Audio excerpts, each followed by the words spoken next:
शेवटपर्यंत शांतपणे ऐकून घ्यायचं आहे. लहान मुलं असल्यामुळं मलाही माहीत आहे, भरपूर हॉस्टेलला वगैरे मी भाषणं केलेली आहेत.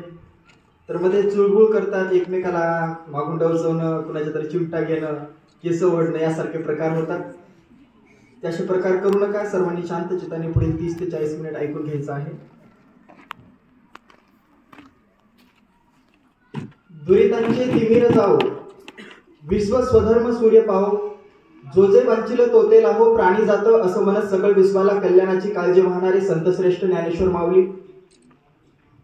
धन्य माझी भक्ती, धन्य माझा भाव, हृदयी पंढरीनाथ राहत असे असं म्हणत 12व्या शतकात स्वसामर्थ्याचं महत्व सांगणारे संत नामदेव महाराज. शिव तुझे नाव ठेविले पवित्र, छत्रपती सूत्र विश्वाचे की असं म्हणत छत्रपती शब्दाला जन्माला घालणार विद्येचं चालतं बोलतं विद्यापीठ संतश्रेष्ठ जगद्गुरु तुकोबाराय. ज्या मातेनं या महाराष्ट्राच्या मराठमोळी मातीमध्ये एक नव्हे तर 2-2 छत्रपती घडवले, त्या राष्ट्रमाता राजमाता जिजाऊ साहेब. ज्या पित्यानं या महाराष्ट्राच्या मातीमध्ये स्वराज्य स्थापनेची संकल्पना मांडली ते शहाजीराजे भोसले. ज्या राजानं रयतेकडून रयतेसाठी फक्त स्वराज्य निर्माण केलं नाही, तर या जगाच्या पाठीवरील एकमेव राजा होऊन गेला की ज्या राजाच्या इतिहासामध्ये एकाही शेतकऱ्यानं आत्महत्या केली नाही, ते छत्रपती शिवाजी महाराज. ज्या राजपुत्रानं आपल्या जगण्यामधून दाखवून दिलं की आम्ही चुकून मुंगीच्या वाटेला सुद्धा जात नाही, पण जर आमच्या वाटेला कुणी आलं तर आम्ही सिंहाचे दात मोजायला सुद्धा घाबरत नाही, ते धर्मवीर छत्रपती संभाजी महाराज. बुरा जो देखन मैं चला बुरा न मिलिया कोई, फिर जो दिल खोज अपना मुझसे बुरा न कोई, या शब्दात समाजाचा माथा ठिकाणावर आणणारे महात्मा कबीर. विद्ये विना मती गेली, मती विना नीती गेली, नीती विना गती गेली, गती विना वित्त गेले, वित्ता विना शूद्र कचले, आणि एवढे सगळे अनर्थ एका अविद्येने केले. माणसं शाळेत गेली नाही, दळभद्री राहिली, तर जीवनाचं किती वाटोळ होतं हे समाजापर्यंत पोहोचविणारे महात्मा फुले सावित्रीबाई फुले. आकाशातील ग्रह तारे जर माझं भविष्य ठरवत असतील तर माझा मनगट आणि माझ्या मेंदूचा उपयोग काय, या शब्दात समाजात बदल घडून आणणारे घटनेचे शिल्पकार विश्वरत्न डॉक्टर बाबासाहेब आंबेडकर.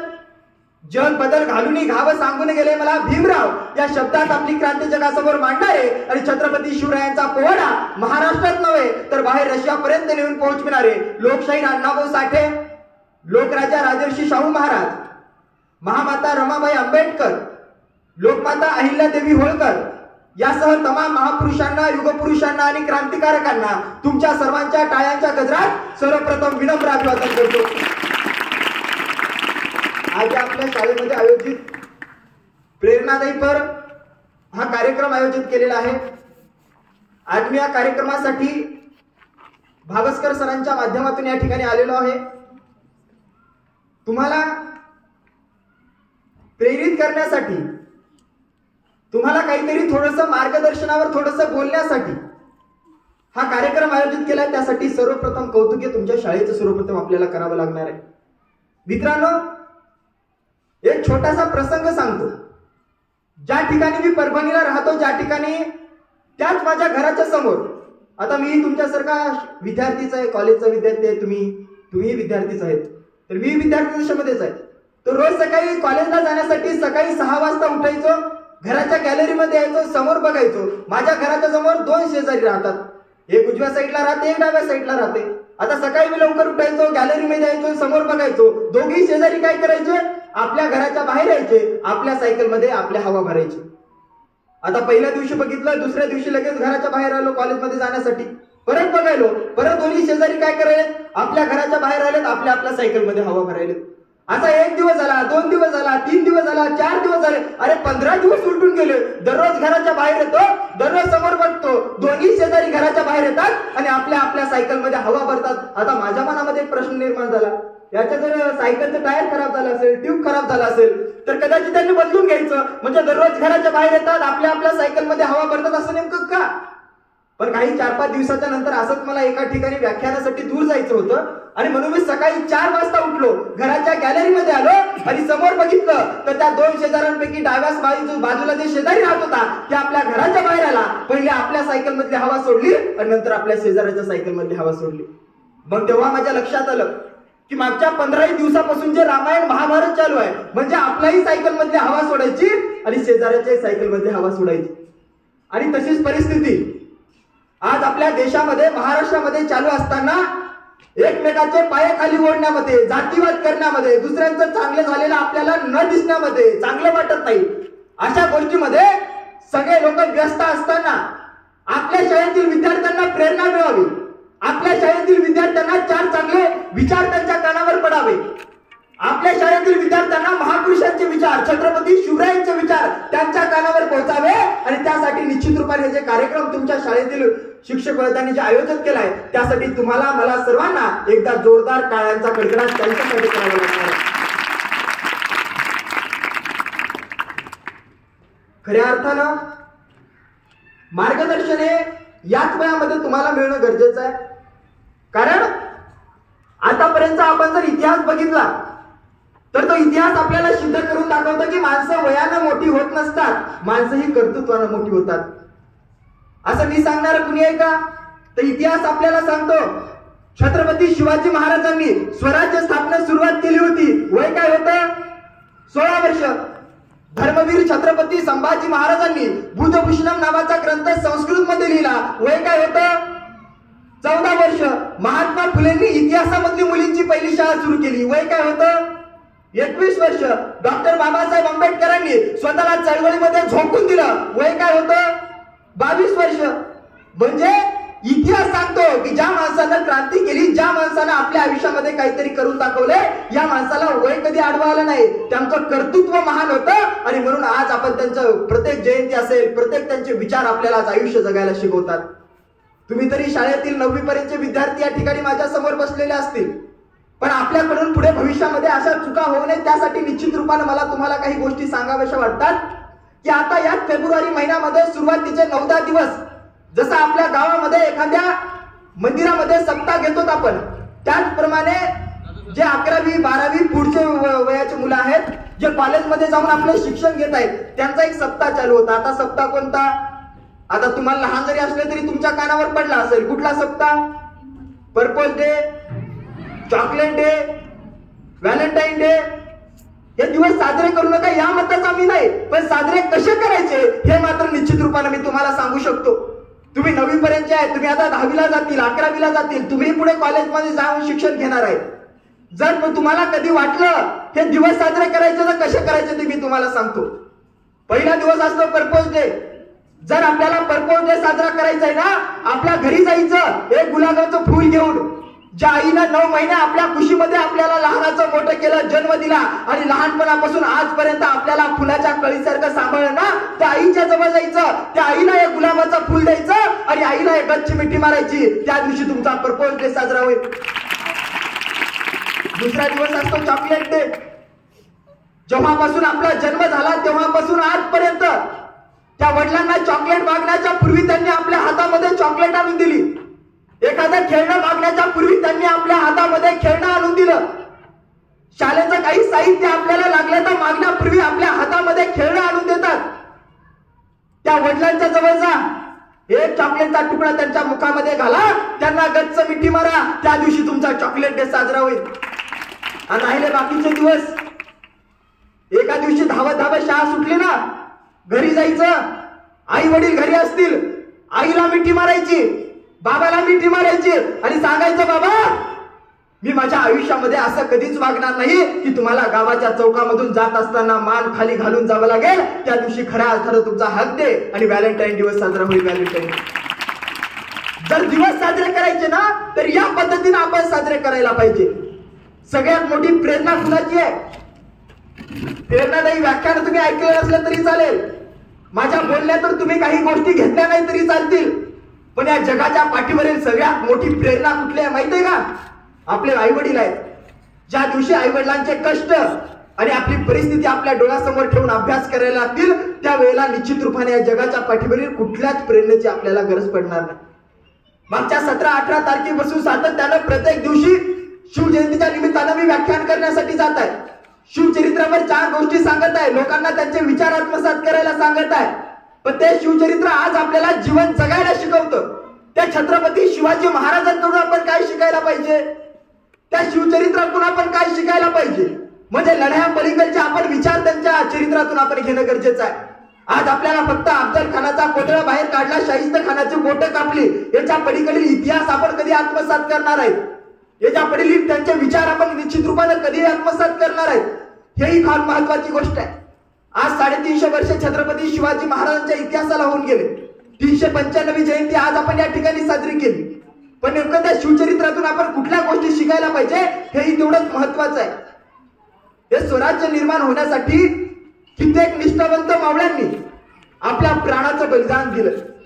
अरे या स्वराज्यासाठी त्या फतेह खानाचा पाठलाग करून पुरंदरावरून फक्त 400 मावळे घेऊन त्या फतेह खानाचा पाठलाग करत गेले आणि या स्वराज्यासाठी पहिलं बलिदान देऊन जाणारे ते बाजी पासलकर यांच्याकडून आज आपल्याला शिकावं लागणार आहे की जेव्हा आपण एखादी गोष्ट मिळवायचा विचार करत असतो, जेव्हा एखादं ध्येय आपण आपल्या डोळ्यासमोर ठेवत असतो, त्यावेळेला जोपर्यंत ते ध्येय आपण प्राप्त करत नाही, जोपर्यंत ते ध्येय आपल्याला मिळत नाही, तोपर्यंत त्या ध्येयाचा पाठलाग करणं हे आपल्याला बाजी पासलकर शिकवतात. आपल्या मुलाचं लग्न बाजूला ठेवून आधी लगीन कोंढाण्याचं, मग माझ्या रायबाचं असं म्हणत ते कोंढाणा मिळवण्यासाठी गेले. एक हात तुटला तरी सुद्धा लढत राहिले, शेवटी कोंढाणा मिळवला. ते तानाजी मालुसरे फक्त आपल्याला कोंढाणा मिळवणं एवढंच नाही, तर त्यांच्याकडून आज आपल्याला काही गोष्टी शिकणं गरजेचं आहे की जेव्हा एखादा आपण कुणाला शब्द देत असतो, त्यावेळेला जो शब्द आपण जोपर्यंत पूर्ण करत नाही, जोपर्यंत आपल्या शरीरामध्ये श्वास आहे, आपला जीव आहे, तोपर्यंत ती गोष्ट प्राप्त करण्यासाठी आपण मेहनत केली पाहिजे, कष्ट केले पाहिजे. अरे समोर मृत्यू दिसत होता, पण मृत्यूलाही मिठी मारणारे आणि अभिमानानं सांगणारे की अरे जन्माला जरी शिवा काशीत म्हणून आलो असेल तरी मरताना शिवाजी महाराज म्हणून मरतोय, या गोष्टीचा अभिमान बाळगत छत्रपती शिवाजी महाराजांच्या रक्षणासाठी प्राणाचं बलिदान देऊन जाणारे ते शिवा काशीत यांच्याकडून आपल्याला काही गोष्टी शिकणं गरजेचं आहे.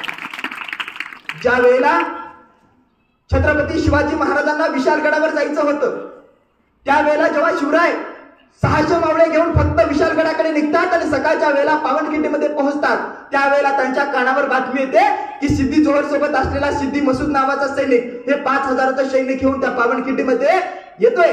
त्यावेळेला बाजीप्रभू देशपांडे शिवरायांना एक वचन देतात की महाराज, जोपर्यंत तुम्ही विशाळगडावर पोहोचत नाहीत आणि तोफांचा आवाज माझ्या कानावर येत नाही, तोपर्यंत एकाही गमिनी काव्याला खिंड ओलांडू देणार नाही, असं वचन देऊन त्या पावनखिंडीमध्ये बाजीप्रभू देशपांडे आणि 300 मावळे 5000 सैन्याला सामोरे जातात. त्या ठिकाणी त्यांचं युद्ध चालू होते आणि जोपर्यंत तोफांचा आवाज येत नाही, तोपर्यंत ते बाजीप्रभू देशपांडे नखापासून केसापर्यंत असा एकही जागा राहत नाही की ज्या ठिकाणी त्यांचं रक्त निघत नाही. रक्त भोंबाळ होऊन जोपर्यंत तोफांचा आवाज येत नाही, तोपर्यंत लढणारे आणि तोफांचा आवाज आल्याच्या नंतर प्राणाचं बलिदान देऊन जाणारे ते बाजीप्रभू देशपांडे आपल्याला शिकवतात की नेमकं वचन कसं द्यायचं असतं. ज्या वेळेला आपण आपल्या आईला एखादं वचन देत असतो, सांगत असतो की आई बाबा मी 10वीला एवढे मार्क्स मिळवणार, मी 90% मिळवणार, 75% मिळवणार, कुठल्याही वर्गामध्ये असो मी या विषयामध्ये एवढे मार्क घेणार, असं वचन ज्या वेळेला आपण आपल्या आईला सांगतो, वडिलांना सांगतो अभिमानानं, त्यावेळेला या शिवचरित्राकडे बघायचं. आणि त्यांनी प्राणाचं बलिदान द्यायला त्यांना समोर दिसत होता मृत्यू प्रत्येक वेळेला, पण कधी माघारी वळले नाही, कधी स्वतःच्या जीवाची काळजी केली नाही. त्यांना परिवार नव्हता का? स्वराज्यासाठी बलिदान देणारा प्रत्येक मावळा त्यांना परिवार होता. आज आपल्या मुलांना जरी सांगितलं छत्रपती शिवाजी महाराजांचे मित्र कोण होते, मावळे कोण होते, तर 4थीच्या पुस्तकामध्ये आपल्याला इतिहास आहे, त्या ठिकाणी वाचल्यानंतर पटापट सांगतील मुलं की रामजी, यसाजी, कोंडाजी, धनाजी, हंबीरराव, मुरारबाजी यासारखे कित्येक निष्ठावंत मावळे आहेत की ज्यांनी या स्वराज्यासाठी आपल्या प्राणाचं बलिदान देऊन गेलेले आहेत. आज त्यांच्याकडून आपण शिकणं खऱ्या अर्थानं गरजेचं आहे. ज्या वेळेला आपली आई आपल्याला काही सांगत असतील, ज्या वेळेला वडील आपल्याला काही महत्वाच्या गोष्टी सांगत असतात, ते त्यांचे ते संस्कार असतात आणि ते संस्कार खऱ्या अर्थाने जेव्हा आपल्याला एखादी गोष्ट सांगत असतात, त्यावेळेला ती आपण आत्मसात करणं गरजेचं आहे. ज्या वेळेला छत्रपती शिवाजी महाराजांचं आपण डोळ्यासमोर नाव घेतो, त्यावेळेला हे राजा कसा घडला, त्यावेळेला चांगले संस्कार मासाहेब जिजाऊंनी छत्रपती शिवाजी महाराजांना दिले. जेव्हा शिवराय 9-10 वर्षाचे होते आणि लाल महालासमोर तलवारबाजी, घोडेस्वारी करत होते, भालाफेक खेळायचे, त्यावेळेला एका दिवशी घोडेस्वारी करत असताना छत्रपती शिवराय घोड्याच्या खाली पडतात. त्यांच्या गुडघ्याला जखम होते, रक्त निघायला लागतं, हाताला माती लागते, सगळं शरीर मातीनं भरून जातं, रक्त निघायला लागतं गुडघ्याचं. मासाहेब जिजाऊ डोळ्यानं बघतात की बाळराजा घोड्यावर खाली पडलेत, त्यांच्या पायाचं रक्त निघत आहे, त्यांना वेदना होत असतील वाटत होतं, पण मासाहेब जिजाऊ त्यांच्या जवळ जात नव्हत्या, त्यांना कधी उठवत नव्हत्या. त्यावेळेला छत्रपती शिवाजी महाराज पडलेले, रक्त निघत असलेले शिवराय हळू उठतात उठायला लागतात, चालायला लागतात, धावत धावत लाल महालामध्ये जातात, मधात येऊन बसतात. आणि जेव्हा सायंकाळची वेळ होती त्यावेळेला मासाहेब जिजाऊ सायंकाळची वेळ झाल्याच्या नंतर शिवरायांना जेवायला वाढतात आणि म्हणतात, बालराज या जेवण करून घ्या, तुम्हाला भूक लागली असेल. त्यावेळेला शिवबाराजे हळू जवळ येतात, जेवणाचं ताट समोर घेतात आणि बाजूला बसतात. त्यावेळेला मासाहेब जिजाऊ शिवरायांना म्हणतात की बाळराज, ज्या वेळेला दुपारच्या वेळेला तुम्ही घोड्यावर खाली पडला होतात, तुमच्या गुडघ्यामधून रक्त निघत होतं, तुम्हाला त्रास होत होता, आता तो त्रास कमी झालाय का? आता तुम्हाला वेदना होतात का? तेव्हा हळू शिवबाराजे त्या आईसाहेबांना म्हणतात की आईसाहेब, ज्या वेळेला मी दुपारी घोड्यावर खाली पडलो होतो, माझं रक्त निघत होतं, मला वेदना होत होत्या, त्रास होत होता, त्यावेळेला मासाहेब तुम्ही माझ्या जवळ आला नाही. आता दुपारची सायंकाळ झाली, गायलेलं रक्त थांबलं, वेदना कमी झाल्या आणि मासाहेब तुम्ही आता म्हणतात की बाळराज तुमचा त्रास होतोय का, वेदना होतात का? तेव्हा मासाहेब जिजाऊ त्या शिवरायांना उत्तर देतात की बाळराज, ज्या माणसाला आयुष्यामध्ये पडल्याच्या नंतर उठण्यासाठी कुणाच्या आधाराची गरज पडते, ते माणूस स्वतःच्या पायावर कधी उभं टाकू शकत नाही. असा संस्कार मासाहेब जिजाऊंनी वयाच्या 8व्या वर्षी शिवरायांना दिला. हे संस्कार आज आपल्याला आत्मसात करणं गरजेचं आहे. ज्या वेळेला अभ्यास करत असतो, एखादं ध्येय आपल्या डोळ्यासमोर ठेवत असतो, त्यावेळेला असं आपण एवढं सक्षम बनायचं, एवढा अभ्यास करायचा की माझ्या मदतीला कधी कुणाची गरज पडलीच नाही पाहिजे. काय प्रेरणा हवी, काय मार्गदर्शन हवं, त्यासाठी आहेत ना शिक्षक आपल्या शाळेमध्ये. कुठली कधी एखाद्या विषयाची अडचण असेल, जीवन जगत असताना विषयाच्या बाहेरची एखादी अडचण असेल, आपल्या वर्ग शिक्षकांकडे जायचं. आता सरांचा सत्कार झाला, सरांजवळ जायचं, जे आपले वर्ग शिक्षक आहेत त्यांच्या जवळ जायचं, विचारायचं मला हे विषय अवघड जात आहे, मला याच्यामध्ये काय त्रास होतोय, बिंदास जायचं, विचारायचं. पण आपण आपल्याकडून कधी कमी पडायचं नाही, कधीच नाही. 350 वर्षापूर्वी ज्या आज आपण प्रत्येक मावळ्याचं नाव घेतो त्याच्यामधील तानाजी मालुसरे असतील, ज्या वेळेला 350 वर्षापूर्वी याच आपल्या महाराष्ट्रामध्ये शेतकऱ्यांचं पिकाचं नुकसान होत होतं, त्यावेळेला मासाहेब जिजाऊंनी एक दवंडी दिली होती. प्रत्येक खेड्यामध्ये दवंडी दिली की शेतातील शेतकऱ्यांचं पिकाचं नुकसान करणारे रानडुकर आहेत, त्यांचे जे शिकार करतील, त्यांचे पाय तोडतील, शेपटी तोडतील आणि लाल महालासमोर माझ्याजवळ घेऊन येतील, त्याला एक सोन्याचं कड बक्षीस दिलं जाईल. त्यावेळेला प्रत्येक गावातील, प्रत्येक भागातील तरुण हे शेतामध्ये जायला लागली, शिकार करायला लागली, रानडुकरं मारायला लागली, पाय तोडायला लागली, शेपटी तोडायला लागली, मासाहेब जिजाऊंकडून घ्यायला लागली आणि सोन्याचं कड मिळवायला लागली. त्यावेळेला एका सर्वसामान्य शेतकऱ्याचा मुलगा, एका खेड्यातील मुलगा आपल्या आईला म्हणतो, आई मासाहेब जिजाऊंनी पुण्यावरून एक दवंडी पाठवली आहे की शेतातील पिकांचं नुकसान करणाऱ्या रानडुकराला जो मारल, त्याच्या शेपटी जो तोडल आणि लाल महालामध्ये जो घेऊन येईल त्याला सोन्याचं एक कड बक्षीस दिलं जाईल. त्यावेळेला त्याची आई म्हणते, अरे तू लहान आहेस, तुला कशाला हवंय सोन्याचं कड, तुला जे काय पाहिजे ते आम्ही देतो की तुला.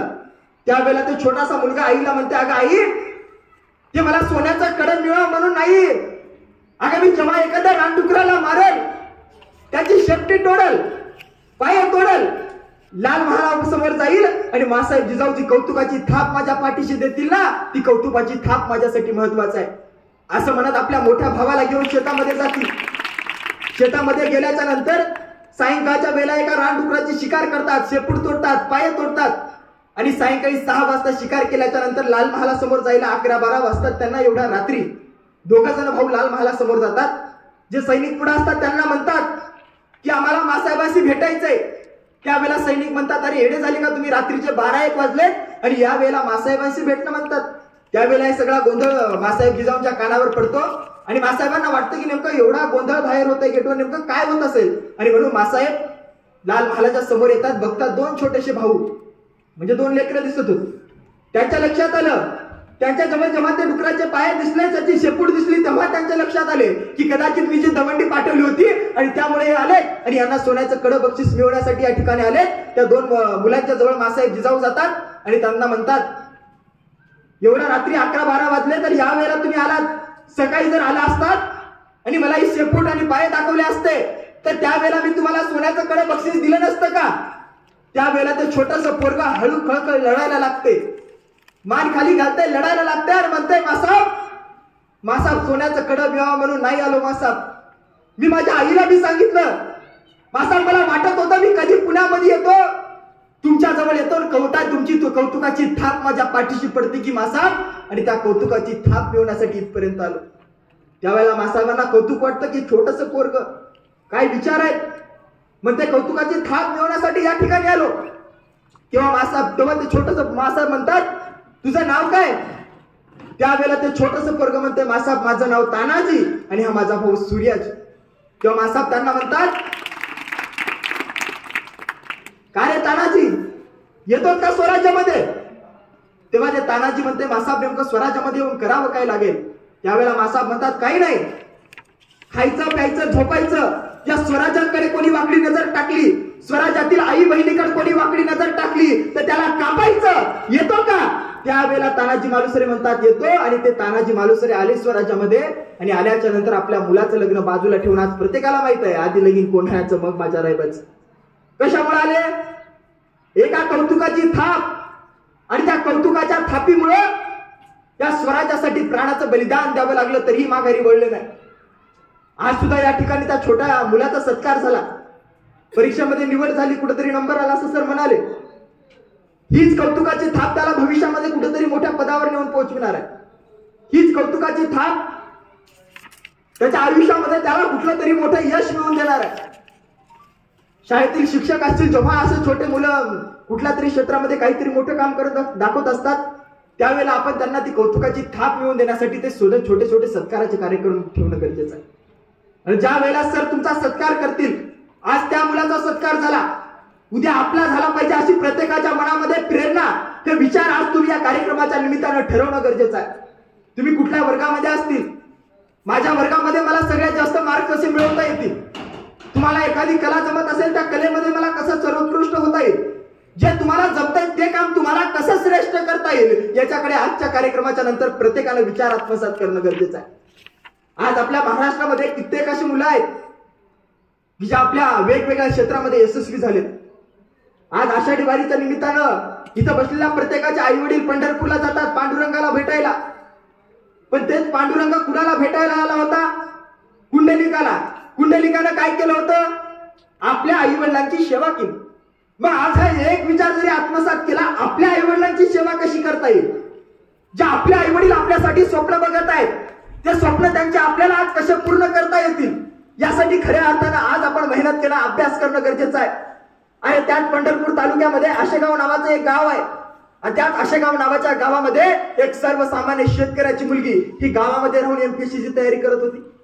सकाळी लवकर उठायची, आईला स्वयंपाक करू लागायची, दिवसभर शेताच्या बांधावर जायची, आईला मदत करू लागायची, बाबांना मदत करू लागायची, सायंकाळी घरी यायची, परत स्वयंपाक करू लागायची, रात्रीच्या 2-2 वाजेपर्यंत ती मुलगी अभ्यास करायची. पहिल्या वेळेस जेव्हा त्यांनी एमपीएससीची परीक्षा दिली त्यावेळेला यश मिळालं नाही. हळूच आपल्या बाबाजवळ गेली, बाबाच्या समोर मान खाली घालून उभं टाकली, बाबाला म्हणाली, बाबा मी पहिल्यांदा एमपीएससीची परीक्षा दिली, मला यश मिळालं नाही, मी चांगले मार्क्स मिळवू शकले नाही, पण बाबा माझी इच्छा आहे की मला आणखीन 1 वर्ष एमपीएससीची तयारी करायची, पण या वर्षी बाबा तुम्हाला एक शब्द देते की या वर्षी निश्चित रूपाने काही ना काही मी करून दाखवणार. त्यावेळेचे बाबा म्हणतात, अगं बेडे तुला किती अभ्यास करायचा? 1 वर्ष काय 5 वर्ष कर, तू माझ्या फाटक्या बनेलीकडे बघू नको. हा तुझा बाप जीवाचं रान करेल, राम राम रावेल, तुझ्या शिक्षणासाठी जे पुस्तकं लागतील, जे साहित्य लागेल, अगं मी तुला उपस्थित करून देण्यासाठी, मिळवून देण्यासाठी खंबीर आहे, फक्त तू अभ्यास कर. ती परत मुलगी अभ्यासाला लागली. परत सकाळी उठायची, आईला स्वयंपाक करू लागायची, शेतामध्ये जायची, दिवसभर राब राबायची, सायंकाळी घरी यायची, परत स्वयंपाक करू लागायची, रात्रीच्या 2-2 वाजेपर्यंत अभ्यास करायची. आणि 1 वर्षाच्या नंतर तीच मुलगी महाराष्ट्रामध्ये एमपीएससी परीक्षामध्ये दुसरी आली, आणि त्या मुलीचं नाव होतं स्वप्नाली गायकवाड. कुणाची मुलगी आहे? शेतकऱ्याची. तिचा बाप तुमच्या आमच्यासारखा शेतामध्ये राब राबायचा, कष्ट करायचा. गावामध्ये राहून त्या मुलीने एवढं मोठं यश मिळवलं. आणि एका दिवशी असाच एक युट्यूब चॅनलचा एक इंटरव्ह्यू घेणारा माणूस तिच्या गावामध्ये आला आणि त्या ताईला विचारू लागला, अगं ताई, अगं माझ्या कित्येक बहिणी, माझे कित्येक भाऊ पुणे, मुंबई, दिल्ली सारख्या मोठमोठ्या शहरामध्ये जातात, लाखोनं फीस भरतात, तरी सुद्धा ते यशस्वी होऊ शकत नाहीत. अगं तू गावामध्ये राहून आई वडिलांना मदत करून एमपीएससी परीक्षामध्ये दुसरी आली, अगं तुझ्या डोळ्यासमोर नेमकी प्रेरणा कुणाची होती? त्यावेळेला ती मुलगी उत्तर देते, दादा ज्या वेळेला मी सकाळी उठायचे, आईसोबत शेती जायचे, त्यावेळेला माझ्या आईच्या अंगावरून पडलेला ते प्रत्येक घाम, मला घामाचा थेंब दिसत होता. त्या आईचे मला कष्ट दिसत होते. ज्या वेळेला मी शेतामध्ये जात होते, माझे बाबा वरचा शर्ट काढत होते आणि मला ती फाटकी बनेल दिसत होती. त्यावेळेला मला वाटत होतं की अभ्यास करायला पाहिजे, मी कष्ट घ्यायला पाहिजे. या माझ्या आई वडिलांच्या कष्टाकडे बघितलं, माझ्या परिस्थितीची जाणीव ठेवली आणि 1 वर्ष एवढा अभ्यास केला आणि त्यावेळेला मला हे यश मी या ठिकाणी मिळू शकले. कुणाची प्रेरणा घेतली? आपल्या आई वडिलांची. मी कार्यक्रमाच्या सुरुवातीलाच तुम्हाला सांगितलं की या जगाच्या पाठीवरील सगळ्यात मोठी प्रेरणा ही फक्त आपल्या आई वडिलांची कष्ट आहे. इथे समोर बसलेले छोटे छोटे 9वी पर्यंतचे विद्यार्थी आहेत. विद्यार्थी मित्रांनो, आजच्या या कार्यक्रमाच्या निमित्तानं फक्त आपण एक गोष्ट जरी शिकलो की आपल्या आई वडिलांसाठी काहीतरी करायचंय. जे आई वडील एवढे ऊन तापलेला असताना सुद्धा कित्येक मुलांचे आई वडील आजही शेतामध्ये जाऊन राबत असतील, कष्ट करत असतील. त्या आई वडिलांसाठी आपल्याला काहीतरी करायचंय. तुमच्या हातामध्ये फक्त एकच गोष्ट आहे, ते म्हणजे चांगला अभ्यास करणं. निश्चित रूपाने जेव्हा पुढे 9वीला जासाल, 10वीला जासाल, 11वीला जासाल, 12वीला जासाल, प्रत्येक वर्गामध्ये प्रत्येक विषयामध्ये मला कसे चांगले मार्क्स मिळवता येतील, कशा पद्धतीने मला अभ्यास करता येईल, याच गोष्टीकडे आपण लक्ष केंद्रित करणं गरजेचं आहे. आपल्या जवळच नांदेड नावाचा जिल्हा आहे आणि याच नांदेड नावाच्या जिल्ह्यामध्ये एक शेतकऱ्याचा मुलगा की असाच अभ्यास करायचा. 12वी पर्यंत शिक्षण त्याचं नांदेडमध्ये झालं, पुढचंही शिक्षण नांदेडमध्ये झालं. रूम करून राहायचा, स्वतः स्वयंपाक बनवून खायचा. वडिलांची परिस्थिती चांगली नव्हती, गरीब कुटुंबातील होती. हेच मुलगा दुसऱ्याच्या कुठेतरी दुकानावर जायचा, 6,000 रुपयानं महिन्यानं काम केलं त्यानं. दिवसभर काम करायचा, रात्री अभ्यास करायचा. कधी रात्रीची शिफ्ट भेटली तर रात्री काम करायचा, दिवसभर अभ्यास करायचा. वडिलांना 1 रुपया सुद्धा मागितला नाही. 12वी झाल्याच्या नंतर 1 रुपया सुद्धा. संपूर्ण आपल्या शिक्षणाचा खर्च स्वतःच्या मेहनतीवर 2-2 शिफ्ट करायचा. कधी दिवसा कामाला जायचा, कधी रात्री कामाला जायचा. 1 रुपया वडिलांकडून घेतला नाही. हेच मुलगा UPSC परीक्षामध्ये भारतामध्ये 649वा क्रमांक त्यानं मिळवला आणि त्याच मुलाचं नाव होतं शिवहार मोरे. ज्या वेळेला त्या वडिलांना असाच एक इंटरव्ह्यूवाला टीव्हीवाला बोलायला गेला, मी ही व्हिडिओ बघितला युट्यूबला, त्यावेळेला त्या वडिलांच्या जवळ ते कॅमेरामॅन गेला आणि विचारू लागला, तुमचा मुलगा कसा करत होता, काय अभ्यास करत होता, काय केलं, सगळं विचारत होता. म्हणजे वेगवेगळ्या गोष्टी. त्या वडिलांना पहिला शब्द मुखातून काढण्याच्या पहिले त्या वडिलांच्या डोळ्यामधून अश्रू गळायला लागले. म्हणला, माझ्या मुलाच्या बद्दल मला काहीच सांगायची गरज नाही. माझ्या मुलाच्या बद्दल मी एक गोष्ट सांगितली ना तरी सुद्धा तुम्हाला त्या मुलाचा संघर्ष कळेल. ते म्हणजे 12वीच्या नंतर माझ्या मुलाने 1 सुद्धा रुपया मागितला नाही. आज 5-6 वर्ष उलटून गेलेत. स्वतः त्यानं काम केलं, स्वतः त्याच्या शिक्षणाचा खर्च उचलला आणि आज UPSC परीक्षेमध्ये 649वा क्रमांक अख्ख्या देशामध्ये मिळवला. छोटी गोष्ट आहे. हे आज आपल्याला आपल्या आई वडिलांसाठी काहीतरी करणं गरजेचं आहे. त्याच्यासाठी आपल्याला कष्ट करणं गरजेचं आहे. आज आपल्याला ते आई वडील समजले का? तुम्ही लहान आहेत. विशेषतः मला मुलीसाठी काही गोष्टी सांगाव्यासं वाटतात या ठिकाणी. तुम्ही जसा 9वीला जासाल, 10वीला जासाल, तुम्हाला बाहेर कुठेतरी शहरामध्ये आई वडील शिक्षणासाठी पाठवतील. अशी 2-3 वर्षापूर्वीची एक घटना आहे. एका मुलीला तिच्या वडिलांनी काय केलं, चांगल्या शहरामध्ये शिक्षणासाठी पाठवलं. फर्स्ट इयर झालं, सेकंड इयर झालं, थर्ड इयर झालं, 3 वर्ष उलटून गेले, शिक्षण कंप्लीट झाले, मुलगी गावामध्ये आली. आता बाबाला वाटलं की मुलीचं शिक्षण कंप्लीट झालं, आता मुलीचं लग्न लावून द्यायला पाहिजे. एक चांगला मुलगा बघितला, साखरपुडा झाला, लग्नाची तारीख ठरली, हळदीचा दिवस परवाच्या दिवशी आहे. सगळे मंडपवाल्याचे पैसे दिले, बँडवाल्याचे पैसे दिले, कॅटरिंगवाल्याचे पैसे दिले, सगळं ठरलं. आणि तो हळदीचा दिवस आला आणि सायंकाळचे 9-10 वाजले होते. त्यावेळेला आता नवरीला नवरदेवाला मेहंदी काढायची होती आणि म्हणून ज्या करवल्या असतील, जे घरामधले पाहुणे होतील, त्या नवरीच्या रूमकडे गेले. नवरीचा बाहेरून दरवाजा वाजवतायत. 10 मिनिट झाले, 15 मिनिट झाले, 20 मिनिट झाला, अर्धा घंटा उलटून गेला, तरी सुद्धा कुणी दरवाजा उघडायला तयार नव्हतं. सगळ्यांना वाटलं नेमकं काय झालंय. अर्धा घंटा उलटून गेला, सातत्यानं आम्ही दरवाजा वाजवतोय, तरी सुद्धा मुलगी घराच्या बाहेर यायला तयार नाही. नेमकं काय झालं असेल. त्यावेळेला त्याच जवळपासचे 4-5 मुलं बोलवले आणि शेवटी दरवाजा तोडायला सांगितला. दरवाजा तोडला, मधामध्ये गेले आणि त्याच मुलीच्या खोलीला मागे लाकडाचा एक खिडकी बसवलेली होती. ती खिडकी उघडी दिसली. जी बॅग ठेवलेली होती ती बॅगही दिसली नाही. त्यावेळेला लक्षात आलं की मुलगी कदाचित या ठिकाणी पळून गेली, मुलगी नाही या ठिकाणी. सगळ्यांचा प्रकार लक्षात आला. त्या ठिकाणी आई आली. आईने सुरुवातीला बघितलं, आई खरखर रडायला लागली. आई भावनिक असते, आपल्या प्रत्येकाला माहित आहे. सगळ्या पाहुणे रावण्यांपर्यंत ही गोष्ट पोहोचली आणि गोष्ट पोहोचल्याच्या नंतर हळूच ते वडील त्या ठिकाणी येतात, बघतात, सगळ्यांना कॉल करतात. आपल्या मुलीच्या कोण मैत्रिणी आहेत, कोण पाहुणे आहेत, सगळ्या पाहुण्याला रावण्याला कॉल केला, मुलीच्या मैत्रिणीला कॉल केला आणि विचारलं, आमची ताई आली का तुमच्या इथे? सगळे म्हणत होते आली नाही. दुसऱ्या दिवशी लग्नाचा दिवस उगवला. 11:43 मुहूर्त होता. सगळे पाहुणे रावणे आले होते. सगळ्याच्या कानावर पडली होती न्यूज की अमुक अमुक माणसाची पोरगी पळून गेली. काय त्रास झाला असेल त्या बापाला. अरे जिवंतपणे मेल्याची भावना त्या ठिकाणी त्या वडिलांना वाटत असेल. काय चूक होती? कुठल्या संस्कार देण्यामध्ये कमी पडले का? कोणत्या गोष्टीसाठी कमी पडले? त्याच वडिलांना जो वाघासारखं तुम्हाला लहानाचं मोठं केलं, तुम्हाला ज्या गोष्टी पाहिजे त्या गोष्टी त्या वडिलांनी तुम्हाला उपलब्ध करून दिल्या. त्याच वडिलांना पोलीस स्टेशन मध्ये जावं लागलं, मुलीचा फोटो द्यावा लागला आणि म्हणावं लागलं की आमची मुलगी शोधा. हळूच त्या मुली पोलीस स्टेशन मध्ये गेल्याच्या नंतर तेच वडील सायंकाळच्या वेळेला घरी येतात. आई रडत बसलेली होती एका रूम मध्ये. सगळे पाहुणे रावणे चार पत्त्याच्या बाजूला बसले होते. आई रडत होती सकाळपासून, डोळे लाल बुंद झाले होते. त्याच वेळेला वडील बघतात आणि बाजूच्या दुसऱ्या खोलीमध्ये जातात, दोरी घेतात, पंख्याला अडकवतात आणि स्वतः आत्महत्या करतात. आता थोड्या वेळाच्या नंतर त्या आईला वाटतं की किती वेळ झाले मालक रूम मध्ये गेलेत, आणखी बाहेर आले नाही.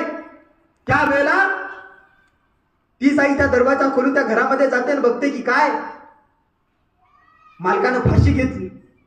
दोन्ही पायाला गच्च पकडते आणि अर्धा घंटा रडत राहते. डोळ्यामध्ये अश्रू गळायला लागतात.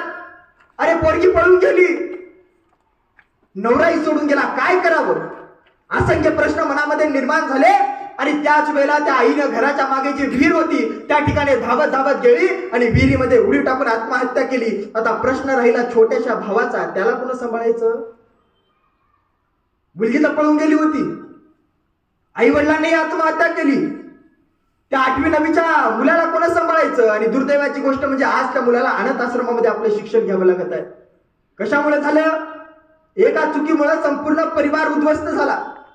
या ठिकाणी उपस्थित असलेल्या कार्यक्रमासाठी प्रत्येक मुलीनं हे विचार आत्मसात करणं गरजेचं आहे की आपल्या आयुष्यामध्ये असं कधीच वागायचं नाही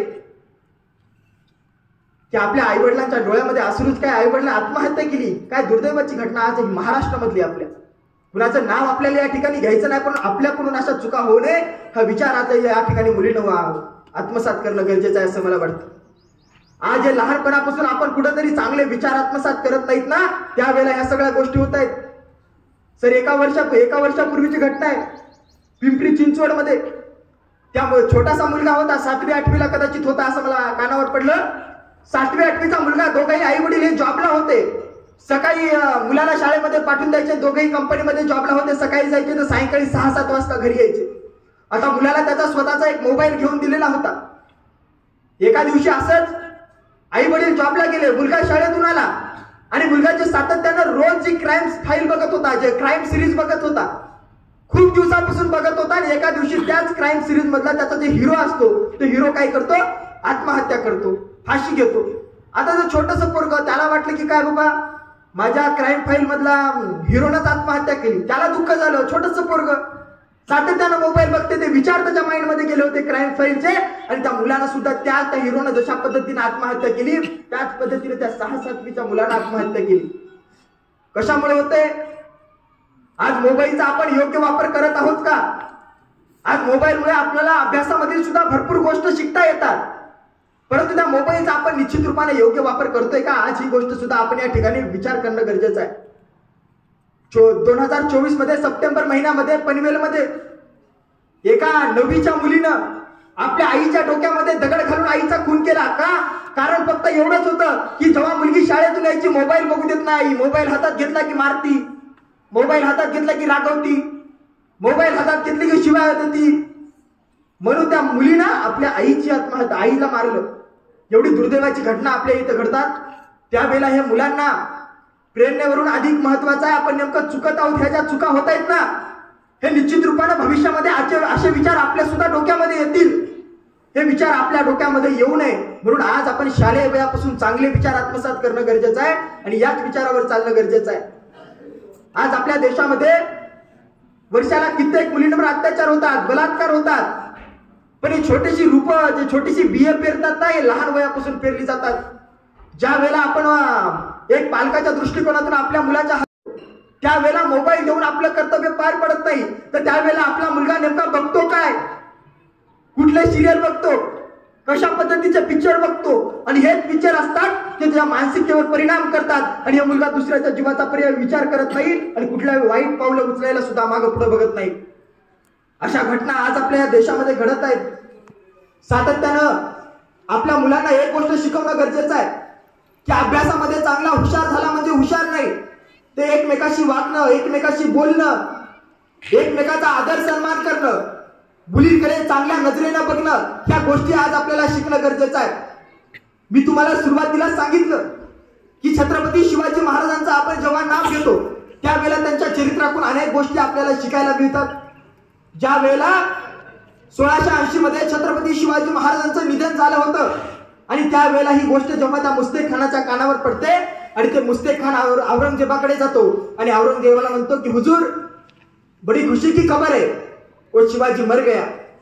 ही गोष्ट जेव्हा ते औरंगजेब ऐकतो, दोन्ही गुडघी जमिनीवर टेकवतो, हात वर करतो, म्हणतो अरे अल्लाह, तेरे जन्नत के दरवाजे खुले रखना, माँ बहनों की इज्जत करने वाला शिवा तेरे दरबार में आ रहा है. म्हणजे ज्या वेळेला शिवाजी राजाचं कौतुक हे शत्रू करतात, ज्या वेळेला शत्रू सुद्धा कौतुक करायला लागतात, या राजाकडून आपण काही गोष्टी आज निश्चित रूपाने शिकणं गरजेचं आहे. मला असं वाटतं की आपण आपल्या आयुष्य जगत असताना, जीवन जगत असताना आपण आपलं आयुष्य, आपलं जीवन अशा पद्धतीने जगायला पाहिजे की आपल्या बद्दल वाईट बोलणारा एकही माणूस नसायला पाहिजे. असं चरित्र आणि असं आपले विचार आज असणं गरजेचं आहे.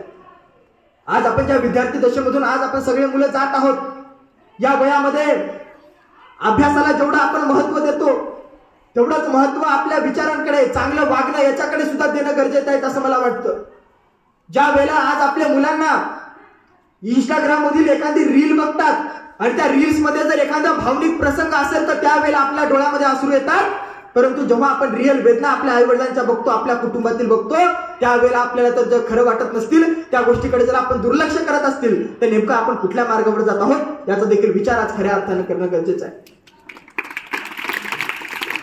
आतापासून आपण ठरवणं गरजेचं आहे की आपल्याला रील स्टार व्हायचंय का आपल्या आई वडिलांसाठी रिअल स्टार व्हायचंय.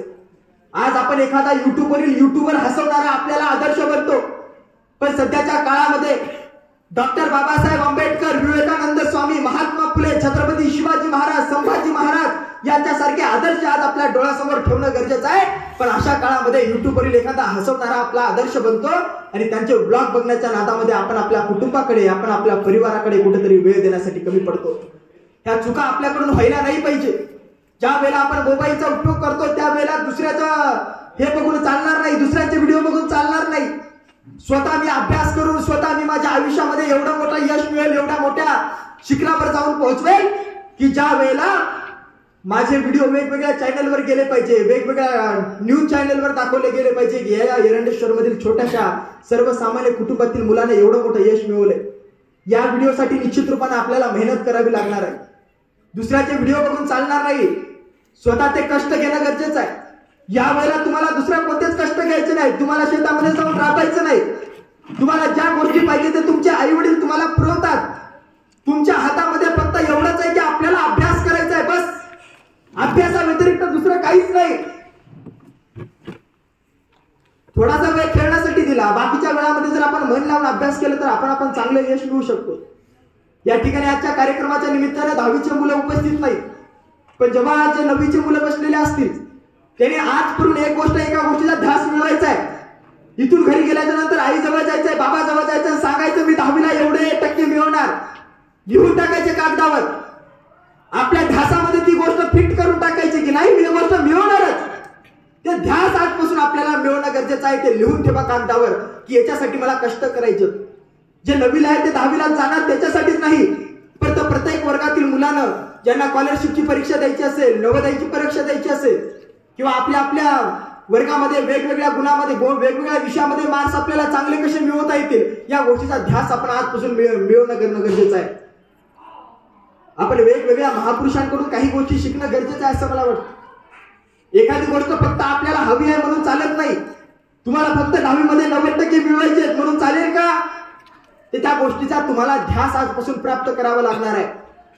ज्या वेळेला एखादी गोष्ट आपण ध्यासामध्ये उतरवत असतो त्यावेळेला निश्चित रूपानं ती गोष्ट आपल्याला प्राप्त होत असते. या जगाच्या पाठीवरील जेवढे काही लोक सर्वोत्तम सर्वोत्कृष्ट झाले, आपल्या आयुष्यामध्ये काहीतरी चांगलं करून दाखवलं, त्या प्रत्येक माणसानं जे मिळवायचे त्याचा ध्यास ठरला होता. जेवढा आपल्याला जीवन जगण्यासाठी श्वास महत्वाचा असतो तेवढंच यश मिळवण्यासाठी ध्यास महत्वाचा असतो. ध्यासानेच आपला आत्मविश्वास वाढत असतो. ध्यासात आपल्याला एखादं ध्येय प्राप्त करण्यासाठी प्रेरणा देत असतं.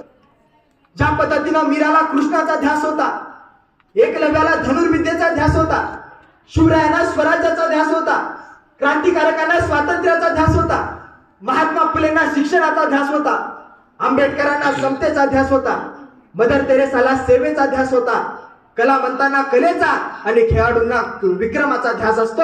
आणि म्हणून खऱ्या अर्थाने जे आपल्या आयुष्यामध्ये त्यांना प्राप्त करायचे ते प्राप्त करू शकतात. आज आपल्याला ध्यास कशाचा ठेवायचा आहे?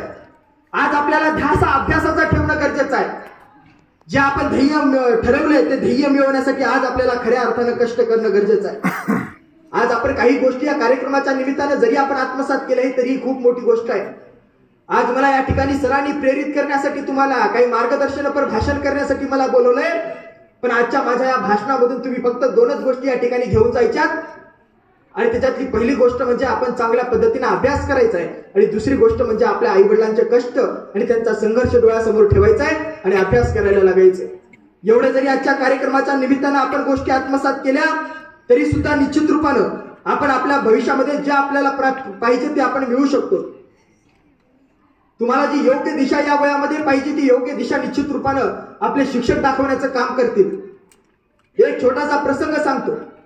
आपल्या परभणीमध्ये रेल्वे स्टेशनला एक बाहेरील राज्यातील एक प्रवासी आला आणि प्रवासी रेल्वे स्टेशनला उतरल्याच्या नंतर बाहेर आला. एक ऑटो जवळ आला आणि ऑटोवाल्याला म्हणला की मला या ठिकाणावर जायचं, त्या ठिकाणी सोडा, किती पैसे लागतील त्या ठिकाणी जाण्यासाठी?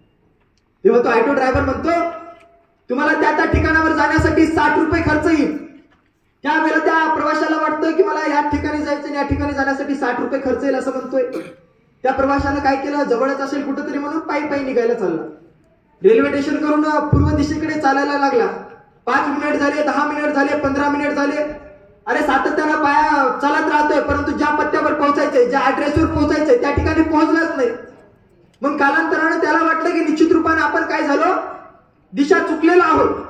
म्हणून परत एकदा कुणाला विचारणं गरजेचं आहे किंवा ऑटोनं जाणं गरजेचं आहे. म्हणून त्याच प्रवाशानं एका ऑटोला हात दाखवला. त्या ऑटो ड्रायव्हर थांबला आणि विचारलं की तुम्हाला कोणत्या ठिकाणी जायचंय? त्यावेळेला ते प्रवासी म्हणतोय की मला या ठिकाणीवर जायचंय, किती खर्च लागेल?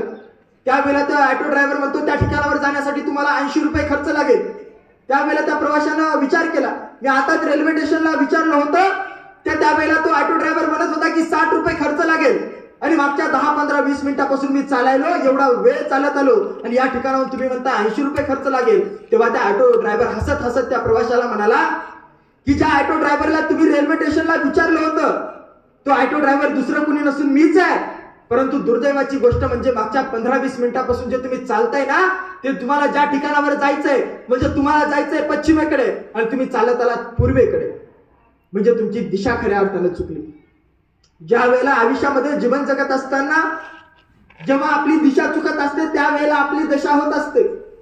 परंतु तुम्हाला एक चांगली दिशा दाखवण्यासाठी एवढ्या चांगल्या पद्धतीचे शिक्षक आज तुमच्या शाळेला लाभलेले आहेत. एवढा सुंदर असा कार्यक्रम तुमच्यासाठी आयोजन केलाय. या आयोजक मंडळींसाठी पुन्हा एकदा आपल्याला जोरदार टाळ्या वाजवाव्या लागणार आहे. प्रचंड जे सर्व लोक क्लॅप क्लॅप त्या पद्धतीने वाजवा, क्लॅप क्लॅप.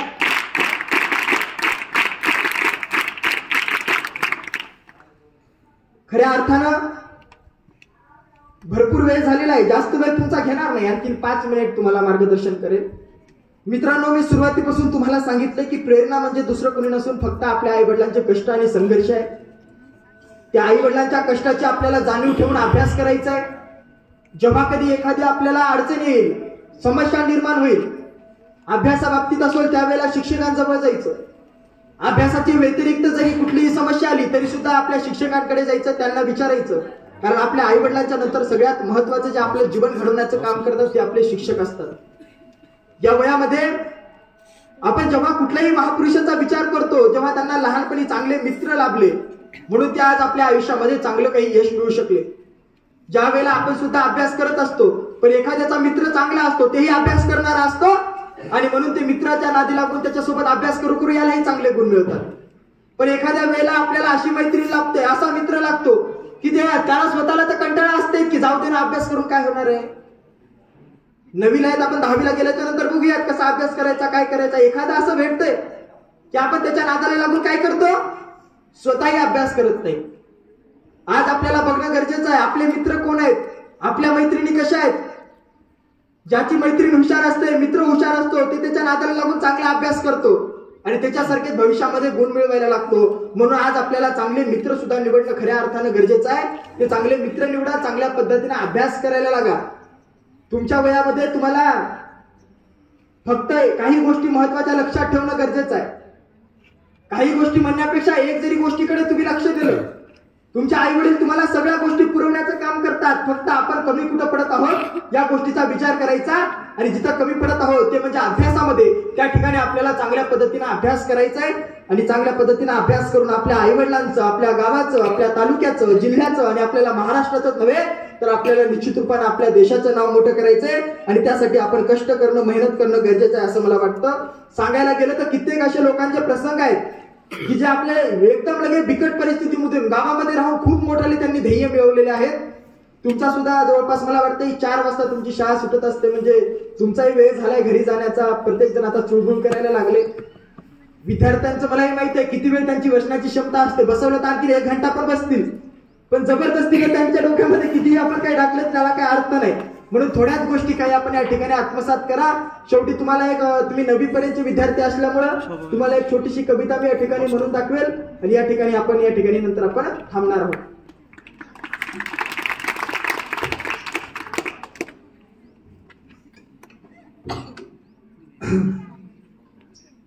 एक छोटीशी कविता म्हणून दाखवतो, त्या ठिकाणी आपण थांबूया. मी आताच तुम्हाला सांगितलं की आपले मित्र कोण आहे त्याच्याकडे लक्ष ठेवा, चांगले मित्र कमवा, चांगल्या मित्रांसोबत राहा आणि स्वतः एवढं चांगलं बना की आपला मित्र कितीही वाईट असला तरी सुद्धा ते आपल्यासोबत राहून चांगला झाला पाहिजे. वाईट नाही, कोणतरी वाईट म्हटलं इकडं, चांगला झाला पाहिजे. अशीच एक मैत्रीवर छोटीशी कविता आहे. आता सगळेजण 9वीच्या खालचे मुलं छोटेसे असल्यामुळं एक कविता तुमच्या समोर म्हणून दाखवतो. तशी मी कविता म्हणत नसतो व्याख्यानामध्ये, पण एक तुमच्यासाठी म्हणून दाखवतो. प्राध्यापक अनंत राऊत सरांची कविता आहे, फार सुंदर आहे. मित्र बनव्यामध्ये गारव्यासारखा. किती जणांना ऐकली? हातवर करा, म्हणजे जवळपास सगळ्यांनाच ऐकली. तरी सुद्धा पुन्हा एकदा 4-5 कडवे त्याचे आपण या ठिकाणी ऐकूयात आणि नंतर आपण आपल्या वाणीला विराम देतो. माझ्या दुःख आडवायला उंबऱ्यासारखा, मित्र बनव्यामध्ये गारव्यासारखा. दुःख आडवायला उंबऱ्यासारखा, मित्र बनव्यामध्ये गारव्यासारखा. वाट चुकणार नाही जीवनभर तुझी, वाट चुकणार नाही जीवनभर तुझी. एक तू मित्र कर आरशासारखा, मित्र बनव्यामध्ये गारव्यासारखा. आत्महत्याच करणार नाही कुणी, आत्महत्याच करणार नाही कुणी. एक तू मित्र कर मनासारखा, मित्र बनव्यामध्ये गारव्यासारखा. चालताना मध्ये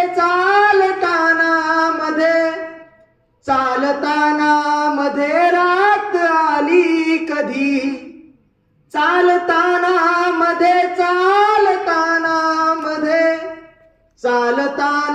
मध्ये रात आली कधी. मित्र येतो पुढे काजव्यासारखा, मित्र बनव्यामध्ये गारव्यासारखा. दुःख आडवायला उंबऱ्यासारखा, मित्र बनव्यामध्ये गारव्यासारखा. एक शेवटचं कडवं आहे, फार सुंदर आहे, भावनिक कडवं आहे. जाळताना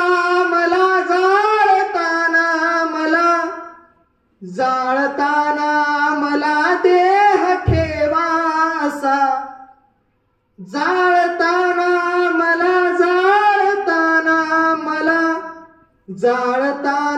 मला देह ठेवा असा, हात खांद्यावरी टाकल्यासारखा, मित्र बनव्यामध्ये गारव्यासारखा.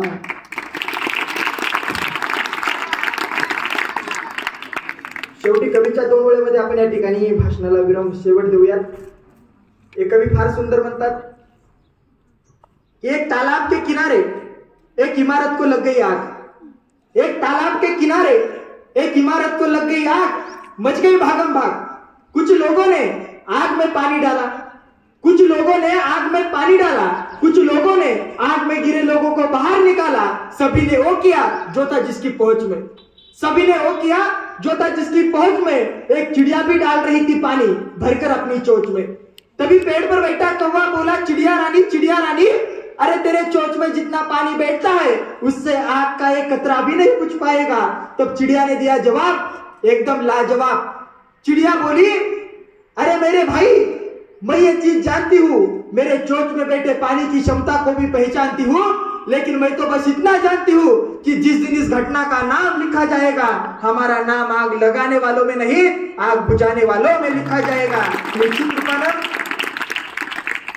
हे कार्यक्रम आयोजित करणारे सर्व शिक्षक, त्यांचं या कार्यक्रमाचं नाव नक्कीच इतिहासामध्ये आठवणीत राहणार आहे की विद्यार्थ्यांसाठी एवढे चांगले कार्यक्रम ते या ठिकाणी आयोजित करतात. शेवटी तुमच्या सगळ्यांना फ्रेश करण्यासाठी पुन्हा एकदा संपूर्ण आयोजक मंडळीसाठी एकदा जोरदार आपल्याला टाळ्या वाजवायच्या आहेत. या ठिकाणी मी थांबतो. सगळ्यांचे खूप खूप धन्यवाद.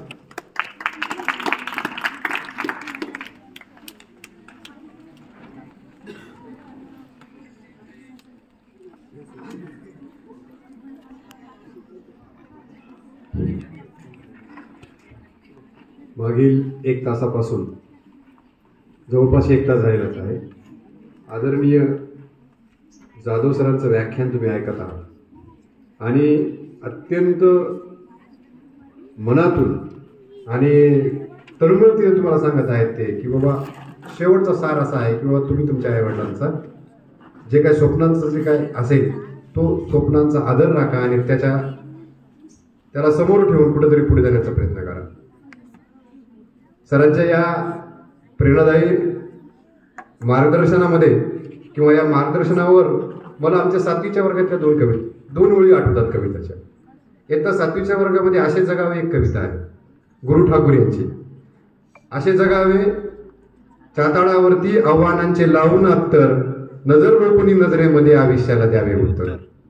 म्हणजे 7वीच्या वर्गातली कविता एका PG लेवलच्या किंवा पोस्ट ग्रॅज्युएशनच्या मुलांना सुद्धा आव्हान किंवा एखादी प्रेरणा देणारी कविता आहे. मुलांनो, नक्कीच तुम्ही सरांचं हे जे काही मार्गदर्शन आहे तुम्हाला सर्व क्षेत्रांना त्यांनी उलगडून सांगण्याचा प्रयत्न केलाय. शिवाजी महाराजांचा काळ असेल, आत्ताचं काय चालू आहे, या सगळ्या घटनांना त्यांनी एकत्रित बांधून तुमच्यासमोर एक प्रेरणादायी विचार आपल्या समोर या ठिकाणी ठेवलेले आहेत. सरांचं पुनश्च एकदा आपण आनंददायी टाळ्या वाजवून सादर करूया. Clap clap.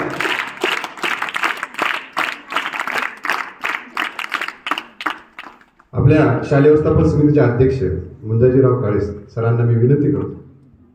बोलू द्या.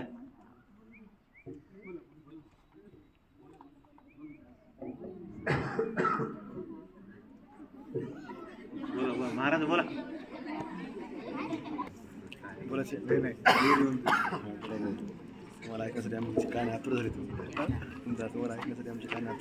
आदरणीय विचार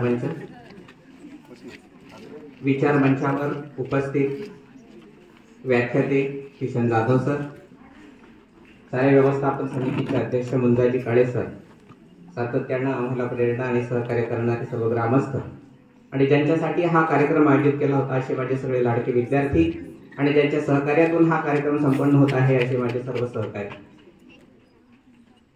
शब्द नसतो साधा, त्यात खूप अर्थ असतो. शब्द नसतो साधा, त्यात खूप अर्थ असतो. प्रत्येक प्रसंग रंगवण्यास तो अगदी सार्थ असतो. आणि अशी सार्थ शब्दांची मालिका जेव्हा गुंफल्या जाते तेव्हा त्याचं व्याख्यान होत असते. खरं तर वक्तृत्व शब्द म्हणताना सुद्धा तुमच्या तोंडाची घोगडी वळलेली.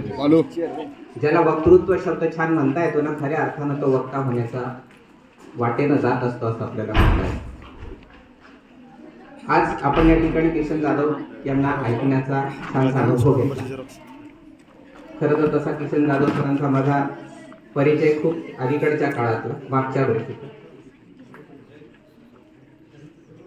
वसमत येथे असलेल्या योगानंद महाविद्यालयामध्ये वक्तृत्व स्पर्धा होती राज्यस्तरीय, आणि त्या वक्तृत्व स्पर्धेसाठी परीक्षक म्हणून मी तिथे उपस्थित होतो. आणि किशन जाधव यांचं परीक्षण करण्याची जबाबदारी माझ्यावर होती. कधी कधी आपल्या क्षमतेपेक्षा थोडे जास्तच मोठ्या जबाबदाऱ्या कधी कधी आपल्यावर येतात, असा थोडासा अनुभव मला त्यावेळेस आला होता.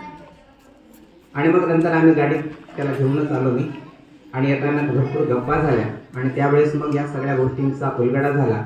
जवळपास 130 ते 135 पारितोषिकांचा मानकरी असलेला किशन जाधव वेगवेगळ्या कॉलेजेसमधून, वेगवेगळ्या युनिव्हर्सिटीजमधून अतिशय उत्कृष्टपणे आपल्या स्वतःच्या विचारांची मांडणी करणारा, आणि या सगळ्या माध्यमातून विद्यार्थ्यांपर्यंत, शिवव्याख्यानाच्या माध्यमातून विद्यार्थ्यांपर्यंत, गावकऱ्यांपर्यंत पोहोचणारा हा विद्यार्थी.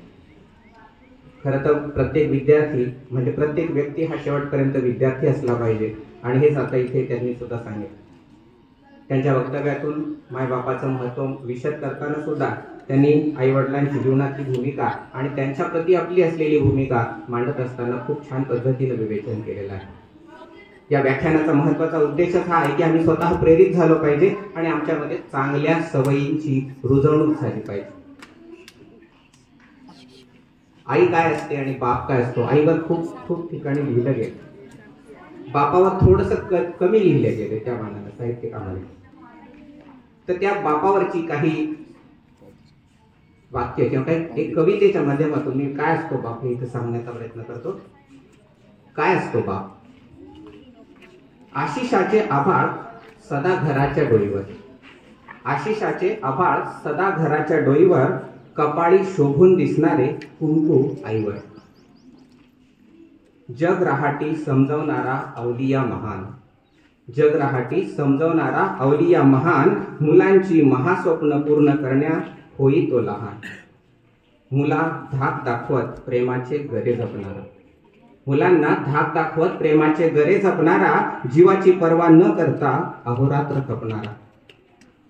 खरंच काय काय नसतो बाप घरासाठी, खरंच काय काय नसतो बाप घरासाठी, सार काही काही असतो बाप पोरासाठी. तो असतो अव्यक्त निर्व्याज प्रेम मुलांसाठी, तो असतो अव्यक्त निर्व्याज प्रेम मुलांसाठी, देत राहतो सुगंध बहरत्या फुलांसाठी. घरावरचं छत तो पायाखालची धरती तो, घरावरचं छत तो पायाखालची धरती तो, स्वला ठेवी पायथ्याशी आणि लेकरांना वरती तो. बाप लेकीचा गर्व, बाप लेकीचा गर्व लेकाचा अभिमान तो, बाप लेकीचा गर्व लेकाचा अभिमान तो, मायेपोटी झुकवी मान घराचा सन्मान तो. सदा राहो ही छत्रछाया त्याची जीवनभर, सदा राहो छत्रछाया त्याची जीवनभर, व्यर्थ न जावो त्याग आणि श्रम त्याचे कणभर, व्यर्थ न जावो त्याग आणि श्रम त्याचे कणभर. या पद्धतीची भूमिका बजावणारा बाप आणि त्याला तेवढी तोलामोलाची साथ देणारी आपली माय, त्या दोघांच्या ऋणातून व्यक्त होण्यासाठी, ऋणातून मुक्त होण्यासाठी खरं तर आपलं आयुष्यही कमी पडतं. आणि ही शिकवण आजच्या या व्याख्यानातून आपण निश्चितपणे घेऊन जाऊया. या ठिकाणी किशन जाधव सरांनी माझ्या शब्दाला मान दिला. ठरलेल्या दिवशी ठरलेल्या वेळेवर त्यांनी त्यांच्या कार्यबाहुल्यातून या ठिकाणी वेळ दिला. त्याबद्दल शाळेच्या वतीनं आणि आमच्या ग्रामस्थांच्या वतीनं, शिक्षण समितीच्या वतीनं आणि ज्यांच्यासाठी हा कार्यक्रम होता अशा सगळ्या चिमुकल्यांच्या वतीनं मी त्यांचे आभार व्यक्त करतो आणि माझं मनोगत संपवतो. धन्यवाद.